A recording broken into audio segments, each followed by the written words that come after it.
Welcome back to another episode of Becoming Secure with Max Mindset. I just want to express my gratitude for you listening to my episodes and being curious on this journey with me. And in this episode, I will present the second part of my conversation with Eric about personality types. So stay tuned for another informative episode of Becoming Secure with Max Mindset.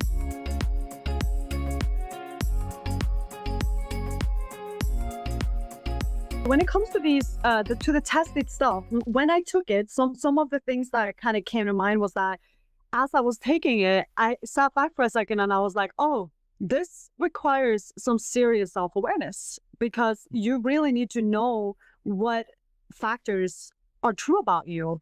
And I know from experience, even like I digress a little bit, but a kind of fun story when I was going to do the first ever attachment theory test. When I was reading up on it, my way of answering the question was, this is ideal. This is what I should, this is like, I can see based on how this question is phrased, what the right answer is, like how I should be approaching this, and kind of responded to the questions in that way, and therefore kind of had the wrong result a little bit. And I am curious whether or not there was some elements of that when I took this test too. When I saw the results, I definitely agreed on some of it, but I was also like, I don't know if this is true about me. And then I was like, that goes back to being able to answer the questions correctly and being self-aware enough to understand yourself fully. So when it comes to that, how would you recommend people go about approaching taking the test to really understand who they truly are and not who they think that they might be? No, I really love that question because I always put a disclaimer on my test, even though obviously I have an online test that you took. But I feel this way about all online tests. Look, they're just cookie cutter questions. Some are more cookie cutter than others.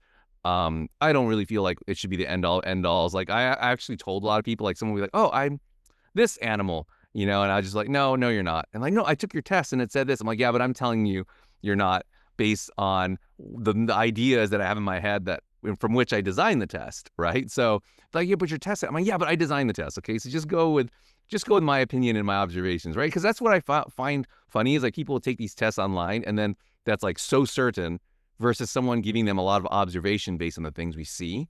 So that's why I wrote the book. I actually wrote the book to be or to help someone become the test. So if you read the book, then that's all the ideas of the test, like with a lot of different examples and funny stories and anecdotes. So then when you read that, then you'll be able to understand the methodology and then ideally type other people around you, but especially type yourself better.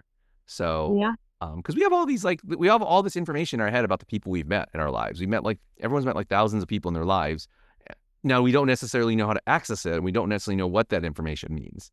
So hopefully my book can be like, oh, you remember that person and when they did this to you and you're like, wow, that was kind of weird, then the book will be like, oh, this is why. And hopefully people can tap into their memories that way. Right. Yeah. I like that. Thank you. Thank you for kind of elaborating on that a little bit, because so based off of that and what you know now, and you probably might want to maybe ask some questions or like hear some more scenarios or something, but based off of what you currently know, like, would you have an idea where you would place me?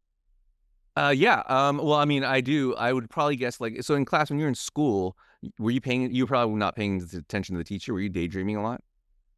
I would say that in certain classes, if I was somewhat interested or passionate about what was going on, I was able to pay attention. I remember trying to get out of gym a lot. Like I didn't really like gym, which is fun because I don't know why, but I think it was like some awkwardness in it when I was a child, maybe insecurity, not really being good at sports or whatever.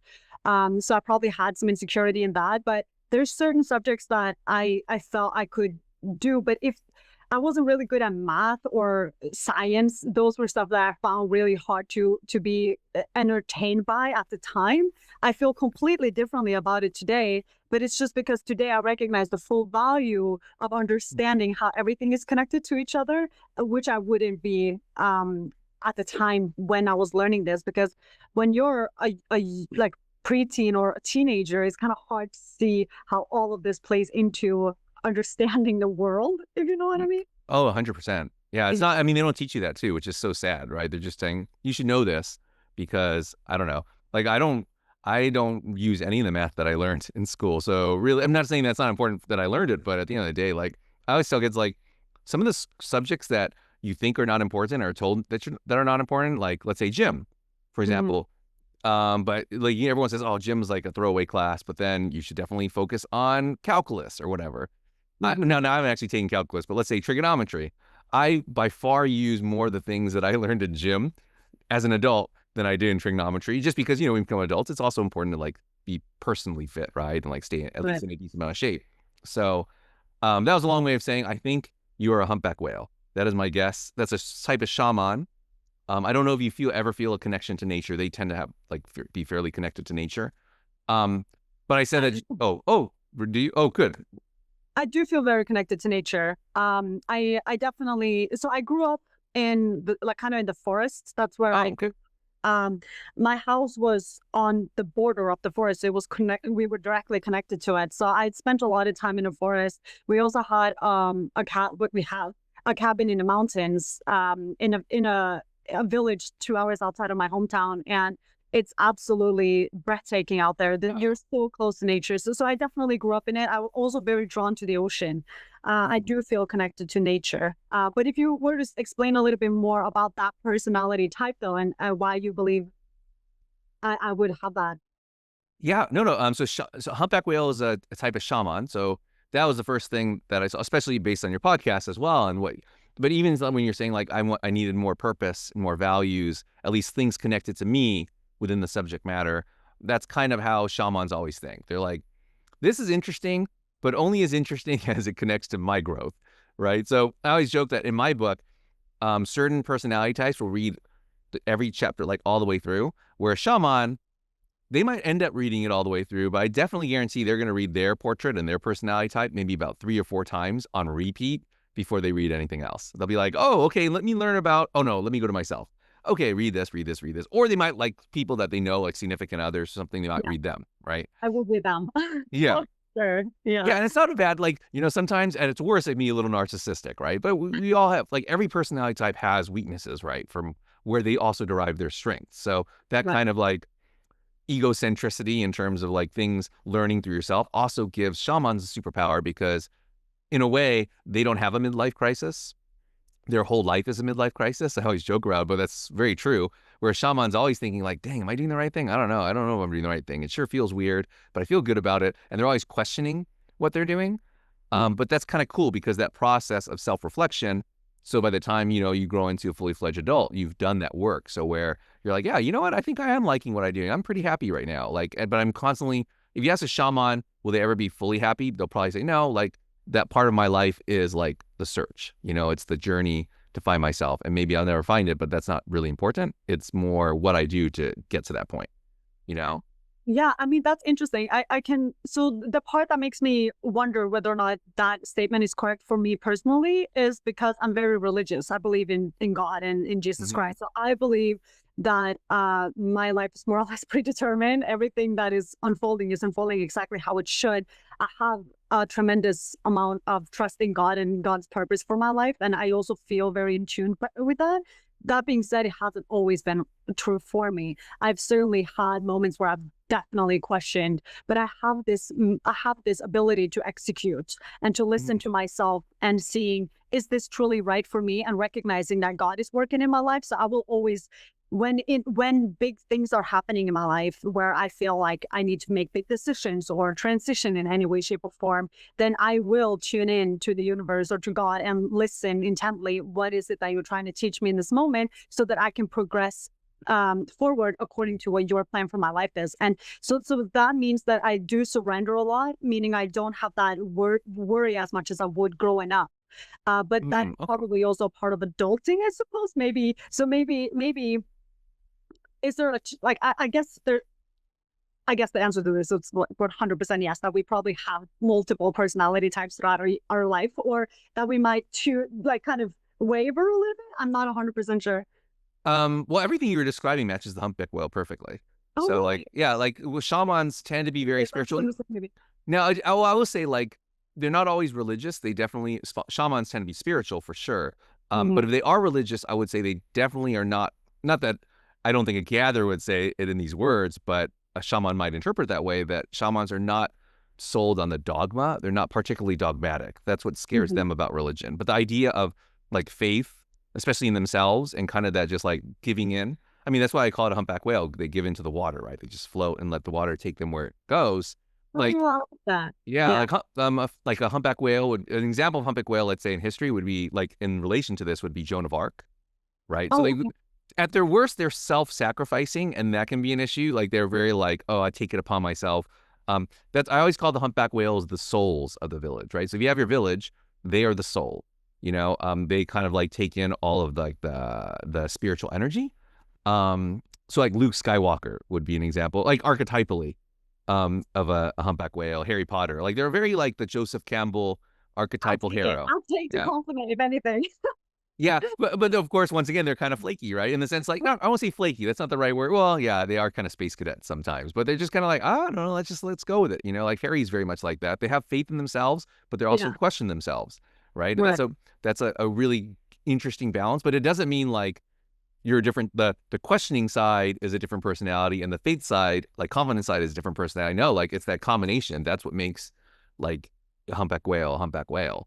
Right. And so, yeah, like everything you said actually really does fit kind of perfectly into that. And I mentioned that there are other shamans, but I specifically said that just because you seemed a little more floating. I know that's a weird term, but like just kind of like letting life take you different places versus others Yeah. are a little more communal. Yeah. So No, you're right. You're right. And so do you want me to tell you what I actually did get as a result though? can I guess? Can I Yeah. guess? Because you said actually. So my guess would be like like an elephant or something. Did you get like an elephant or No, no? What did you get instead? I got the dolphin. Oh, okay. I can see that. Like not you being a dolphin per se, but I can see you getting a dolphin. Dolphins are shamans as well. Yeah. So Yeah, because yeah, when you said the whale, I kind of figured that like, okay, we're in the same space, like in the right yeah. space, if anything.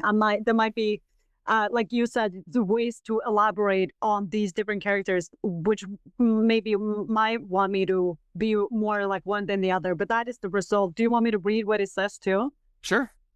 So it says community minded and the most humble of leaders, which made me laugh because I've had this whole thing about my podcast where I've been sharing this story where my friends would kind of laugh at me for saying that I'm humble because back when in 2020 when I was still kind of on this journey of discovering myself, I was very humbled so many times by how little humble I am or was at the time. So reading this, I'm sure that like my best friends will get a little kick out of it, but I do believe that it's more true today than it was at the time anyways, but I would laugh at that. But it says the most humble of leaders, you specialize in helping the individual member of a team understand their role, thus enabling them to reach their full potential. Your emotional vulnerability and willingness to express your feelings attract people to you like a magnet, automatically earning their trust, which you use to broker peace, keep up morale, and ensure emotional harmony. So that last portion from your emotional vulnerability and willingness to express your feelings, etc., that I feel incredibly aligned with. That is 100% true. But I had to laugh a little bit at that first humble leader. Well, it's humble for a leader. It's just really more their style of leadership. And once again, shamans are very similar, right? They all seek self-knowledge. So for you, like if you met a dolphin, you'd be like, oh, I like connect with this person. Now, are we exactly like, no, does this person maybe a little bit more outgoing in terms of like pulling a lot of different people and talking to a lot of different people? Dolphins are very communal. They're also a lot of TMI, so they tend to like they'll tell someone, yeah, I had diarrhea yesterday and it was terrible. You can't imagine what happened. Like, and so in a way, that's why they are popular because they're so vulnerable. Like, but a humpback whale is more like draws people in through like their, I won't say quiet. They're not always quiet. In fact, if they feel comfortable, they can talk quite a bit. It's more, they have a more centered energy where a dolphin is a little more outward. Like they're more, I could see why you might have gotten a dolphin because I do think that for a gather, the gatherers make up half the population, right?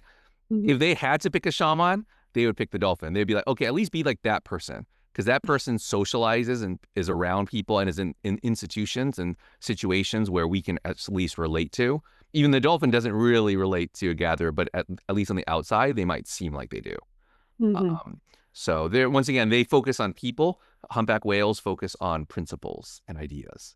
and ethics. Got you. Yeah. Yeah, no, I definitely relate to it. I was also the kind of person who never felt any sense of belonging growing up. I was really Mm. struggling with feeling connected with the people that I grew up with. I felt like there was so many layers of curiosity in me that was outside of the realm of normalcy when I was growing. Hmm.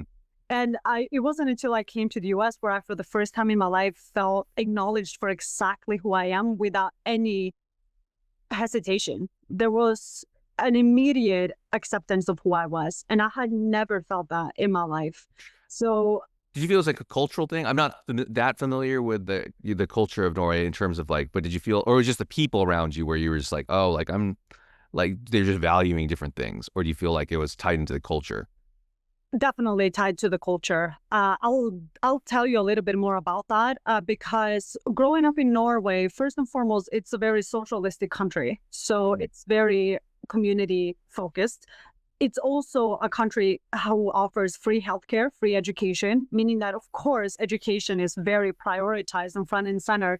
And it's something that is more or less accepted of you. And I do believe that it's kind of become some sort of hierarchical clash in the community because when people then feel like they're not up to par, like there's not, like, Mhm. for instance, there's not everyone who is going to do what I did and redo all of their courses, paying money out of their own pocket to redo courses when the education was free to begin with. You know what I mean? I had to do that. I had to pay a lot of money to redo a lot of classes, and but not everyone's going to do that. So when you then feel like you can only do so much with the diploma that you have, you can only fit into so many boxes in a community that builds like the whole. We don't necessarily. I would say that it's increasingly more outside the box thinking, meaning that there are more creativity, more influencers, more bloggers, more YouTubers, that kind of realm today, but it has been very frowned upon. Like they would be the first one to be like nagged on or picked on when it Mm. came to the publicity of it all. And I definitely always saw myself belonging in that space, but it's also the space where you are for sure the most vulnerable. So it was tough for me to enter that back home in Norway because I didn't feel as though I had the respect earned prior to do so. You kind of have to have some sort of there has to be something about your personality type that allow you to stand in the what's the right word here? To stand in the The criticism, to stay oh in the yeah. criticism. And I didn't feel as though that was something I could have done at the time, but now having spent 7 years in the US, I definitely feel like I could go back and portray a completely different version of myself. But that's because I know who I am, and I'm no longer submitting to the structure that is expected in Norway because I am no longer afraid of the backlash. But I would Mm. certainly have been younger. And sorry for rambling here. I've No, no, talked no. about this in my podcast in a previous episode where I'm explaining the law of Yante, which is explaining that you're not to think that you're better than anyone else. You're not to think that you're anything special. You're not to think that you can do better, that you can teach us anything. It's all of these things that are holding you back from wanting to expand. But someone actually told me recently that, well, if you think about it, because I've always looked at it as something incredibly negative, is that, well, this is true for the counterpart too. The counterpart too is not to think that they're anything special or better than you are. So it goes both ways. I view it slightly different today than I did a little while back when I recorded that episode, I suppose. But those are factors that plays into the community in Norway because Mm. it's kind of been this underlying value that's always been there, but seemingly also misunderstood. Yeah, it's funny because I mean, it so sounds like I'm picking on gatherers, but you know, gatherers like safety and security, and that seems like to the utmost where they want like something set. Where in a way, it does make people feel safe. Like you're gonna have your education paid for, you're gonna have your healthcare paid for, which all sound great. I'm not saying that isn't great, but at the end of the day, there's still like a structure that ends up getting created, right? And you know, to be honest, gatherers work best in structures and certain hierarchies, right? They're the masters of hierarchy. I say this, my mother was a gatherer. She's a stag specifically. Stags are like the bossy, they tend to get in charge. Get put in positions of power generally because they're shamelessly like they'll just tell you, like they'll boss you around even when they're kids. So my mother was a school principal. And I'm just use that example where I remember I told her that. I'm like, yeah, you're like you focus on authority. That's your big thing, chain of command. There's nothing wrong with that, especially in education, especially in the military. I think chain of command is really important to get things done. right? But it's not always important to get things done. And she was just like, no, I'm not a chain of command. I don't care. I'm like, yeah, exactly. Okay, so what if someone parked in your parking space? Because as a school principal, she had a parking space, and of course, it was right where she could walk in really easily. And she's like, I wouldn't mind. I'm like, are you sure you wouldn't mind if someone parked in the parking space? And she's like, oh, well, no one would park there anyway because it's mine. I'm like, well, see, it's exactly that mentality that makes you who you are, which is not terrible. But growing up with her, I was definitely not the person who was like going to listen to the, oh, you should do what I say because I'm your mom. Not that wasn't going to work with me, and I probably wouldn't work with you. Like shamans aren't really like that because we have to have a value system tied into it, but gatherers will do that. So in a way, it shows that whatever culture you're in, there is like a certain sense of like hierarchy that gets created no matter what the values are, right? Correct. That is my impression as well. What is your personality type? I'm a baboon, so I'm also a fellow shaman. So I'm actually very close. Baboons actually and humpback whales are this most similar to each other. So they both prioritize principles and ideas over people. And I mean, not that all shamans like principles and ethics and people, but that's how you kind of divide there's 4 shamans. So that's how you kind of divide the 4 into different categories, is that the dolphins and the pandas, they prioritize people first. Baboons and humpback whales prioritize principles. So the example I give in the book is if you have let's say a baboon or a humpback whale and you're a teacher. So let's say you're a teacher and you're doing this really cool new curriculum that is not okay with the school district. But you're doing it and it's working really well. Your kids love it. Your students love it. And you're feeling really good about it. And the school principal comes in one day and says, hey, I love what you're doing. It's super original and it's great, but you can't do it anymore because it doesn't follow the rules. And we have to follow like the foundational structure that's been set for us. Baboon and humpback whale might just say, screw it, I'm just going to do it. They're just like, because they believe in it. They're just like, I'm going to do it and you can fire me if you want. Because essentially that's what the principal's saying when they say, do it, don't do it anymore. A panda or a dolphin might like give in. They might just like, well, let me see if I can kind of modulate it to like fit in, but I will change it out and I'll stop doing it. And I'm not saying that's bad or better. It works for them because in their mind, they're more pragmatic. So they're like, well, I care about these kids. And if I get fired, I'm not going to be here anymore. So I can't help them either way. So I need to be in this institution where I can be around people. So that's pretty cool and pragmatic. But of course, they often question themselves and feel kind of weak and feel like self-loathing and insecure because they're like, oh, did I give in? Did I capitulate? Versus baboons and humpback whales, well, they're going to be super confident when they do it because they're going to be like, oh, like people are going to look at them as being courageous, right? And self-sacrificing. But they get fired and they're not there anymore, and so they could be like, so our weakness is like sometimes we feel lonely, like you had said, left out. We definitely often feel left, especially as children. But even as adults, sometimes we're always going to be a little lone wolf-ish because of our principles. So I definitely relate to that. I can see myself in that fully. I know it's super satisfying too. Like that's why I love doing it. It's like when you're talking to a kid, and obviously children are my wheelhouse is generally when a child turns like 10 or 11, and then I work with them till as long as they want. So I have like an adult student now who's like 21 or 22, and I've worked with them ever since he was like 15. Oh my gosh. Yeah, it's great, and I love it too because kids are insecure. Like adults are insecure too. It's just kids are like confident enough in their own way to at least like expose it, right, or express their insecurities. Right. I also work with older clients, but sometimes the problem is like the older you are, you develop bad habits, so it's actually harder because you have to like kind of break them off the bad habits and then build back up. Whereas children, they're already like at like a weak space. And I often get a lot of 10 or 11-year-olds because at that point, then, their parents are always just like, oh my God, my kid's not listening to me anymore. They just turn into assholes. Like, what happened? They used to be the sweet little kid that listened to me, and now they're just like crazy. And so then that's where I come in. I'm like, swoop in and go like, okay, I'll be the person that can mentor them at this point.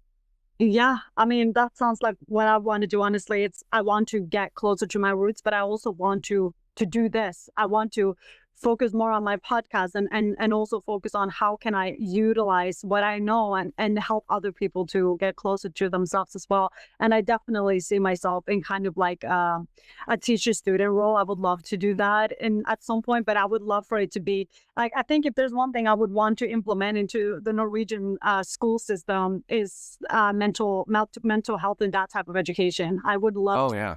be a student who, like, be a teacher who could teach this exactly, teach about how to get to know themselves and on a deep emotional level, so that they can become individuals and not individuals who are impacted by their family in a way that is shaping them to become something that they're not.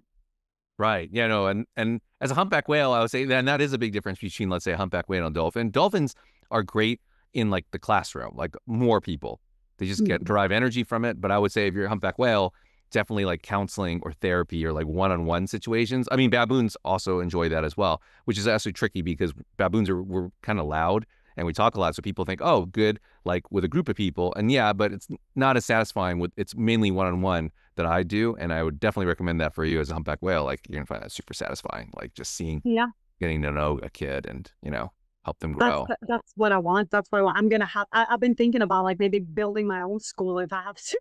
No, that's really humpback whale-ish. That's like very, very like dream. The funny thing is they're space cadets sometimes, but also they have like obviously Joan of Arc, right? That when they believe in something and they have something that like this is what my goal is, my destiny is, they will push towards that and be really focused, almost like laser focused.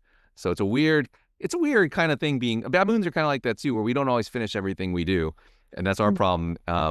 But like we are focused, like it's an ultimate like extreme focus that other types can't have, you know?